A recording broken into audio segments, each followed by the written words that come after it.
In this video, we're going to learn about graphing reflections. So as you can see, here's a picture of a pond or lake, and you notice that everything that is around the lake is being reflected in the surface of the water. And that's actually scientific. It's all due to the light waves and the laws of waves in science. A reflection is the bouncing of light rays off of a surface. And when those light waves reflect off of a smooth surface, you get a mirror image of the original picture. Well, reflections also exist in math. They look pretty similar. So as we can see, we have point A here at the top of the mountain, and we have point B here as a reflection of the top of the mountain. Then I want you to notice this orange line here, just a line segment that sort of stops right where the surface meets the air of the water, like our sea level.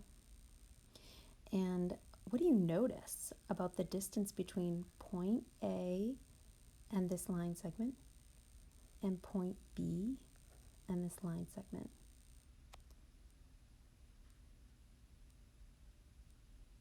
Hopefully you said they are the same distance from this line as each other. And in that case, we call this segment the line of reflection. It's reflecting what's above it and what's below it. Just like when we studied opposites, we saw that if we had a number line, and I'm going to get rid of that lightsaber, we saw that we have 0 here, and if we plot -4, it is 4 units away from 0. And if we plot +4, it is 4 units away from 0. So +4 and -4 are called opposites since they're the same distance from 0, but in opposite directions. On a coordinate plane, you could just kind of lift this number line and bring it down and place it right over the x-axis and everything would match up. The x-axis is just like a horizontal number line. And if we take those same points and plot them on the number line, they are the same distance from the y-axis, or the origin here also, as each other. And so this point, this green point, is actually a reflection of this orange point because they are the same distance away from the y-axis, which in this case is acting as a line of reflection. And I want you to notice the x and y coordinates of the 2 points being reflected, and I'll talk about this notation in a minute. Notice that this point is +4, 0. That's its ordered pair, its coordinates. And this point is -4, 0. And so what's the same? Well, I notice that the y coordinate is the same. It doesn't change. It's 0 in both. But the x coordinate is different. And it's different because they are opposites of each other. That makes sense because they're on opposite sides of 0 here.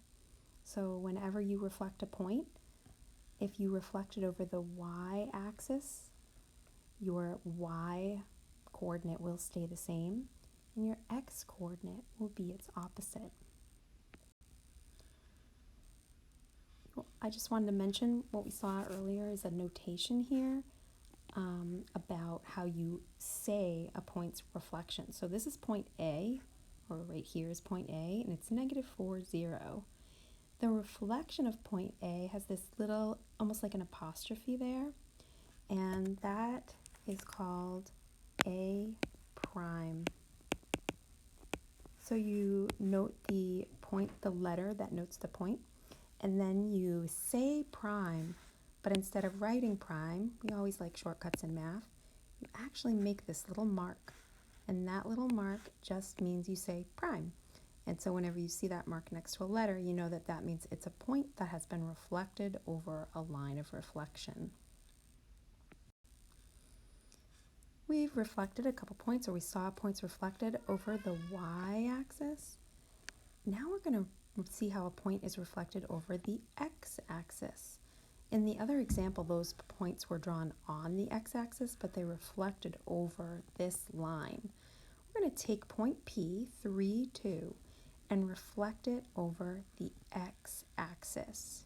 So I'm going to go ahead and take a look at that. If I were to fold this graph right down along the x-axis, just pick it up like a piece of paper and fold it, I would see that this point would be exactly the same distance away from its original location.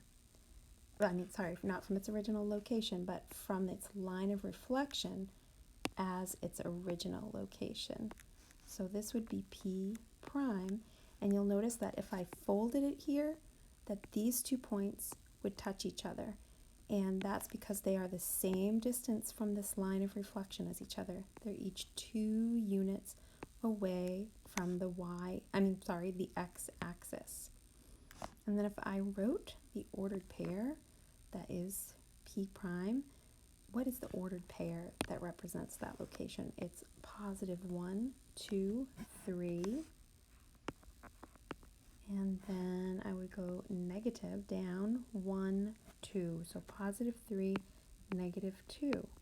Now let's look at what's the same and what's different.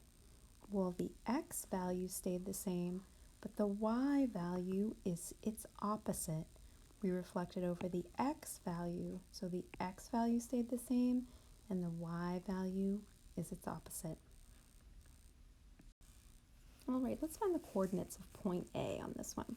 So I can see that I'm going to always start at my origin to name a point, and I count -1, -2, -3, and a half for the value of the x coordinate, -3 and a half. I'm going to use fractions to note this. And then I have that -3 and a half, and I'm going up to 1, 2, and it's right at positive 2. And you could also say that was -3.5, 2. Now we're going to reflect that point across the x-axis. I'm just going to write the ordered pair there again. Okay, so now I have those points, that point labeled, and now I want to, it's asking me what are the coordinates of point A prime. So first I'm going to reflect A across the x-axis. That's going to be the horizontal axis. So it's going to be as if I took this as a piece of paper and folded it right along this horizontal line here. And there are a couple of different ways for me to figure out where point A goes. I can actually just count how many units away from the line of reflection A exists, and it's 1, 2, 3, 4 units away, and I can then go ahead and count that same distance but in the opposite direction from the line of reflection. 1, 2, 3, 4. So we'll go right at this point here, and we would name this A prime, and we put a little mark there to say prime. That's our notation. And then let's take a look at what the ordered pair is that reflects A prime. So first of all, I'm going to find my x coordinate, and it's -1, -2, -3 and a half. Looks like the x coordinate didn't change, and I'm going to write it both ways, 3.5 and 3 and a half. And then what is my y coordinate now? Let's see, I would go down 1, 2, so negative, since I went down, -2. What stayed the same?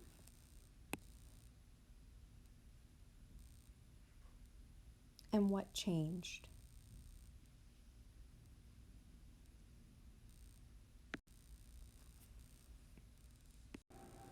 All right, here we're going to reflect A prime across the y-axis.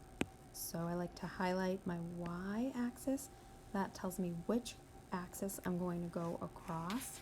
And so it looks like A prime is going to travel across this axis and be located somewhere over here. I think it's going to go exactly right there.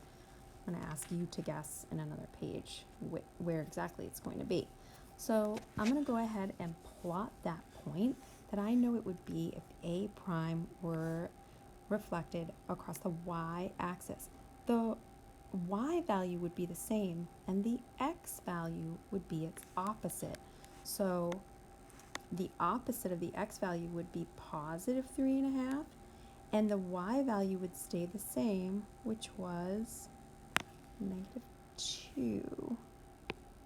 I just noticed that this is in the wrong place, so I'm going to fix that.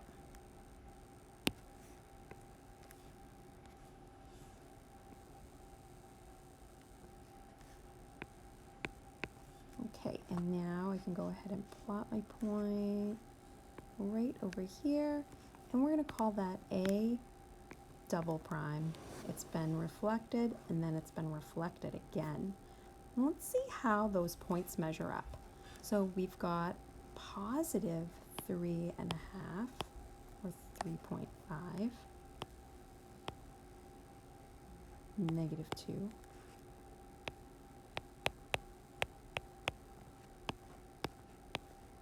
I'm writing it with fraction and decimal depending on which way you chose.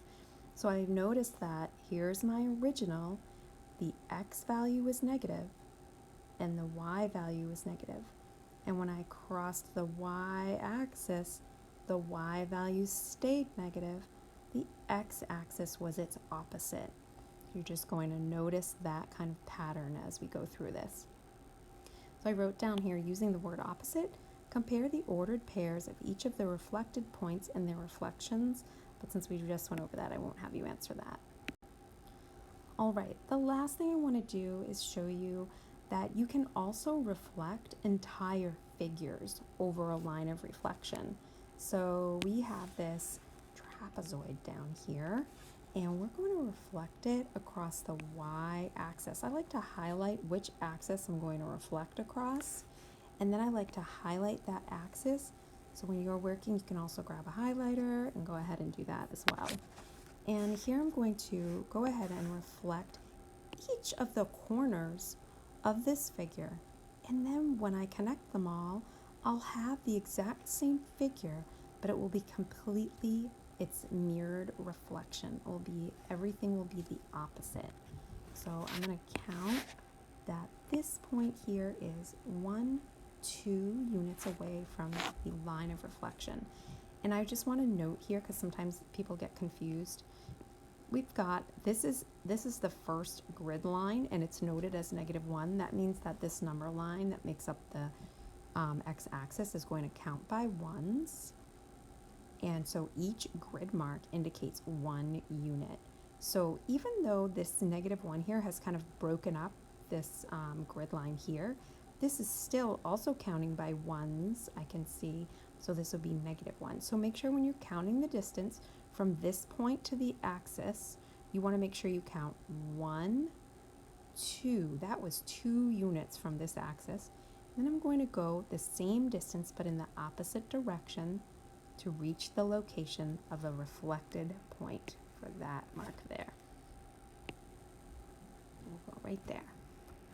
Okay, and then I'm going to go ahead and reflect this point. It's also 2 units away from the line of reflection. How many units away from the line of reflection is this large point? Hopefully you said it is 1, 2, 3, 4 units away. That means I would go 1, 2, 3, 4 units away in the opposite direction. And now I think I have one more point to plot. I didn't plot this one here. And it is also 1, 2, 3, 4 units away from the line of reflection. So I'm going to plot that 4 units away from the line of reflection. Now let's see if I end up with the same shape when I connect all of my reflected points. Looks pretty much the same. And I can see if I folded my paper along the y-axis or the line of reflection, all of the points and all of the lines on these two figures would match up.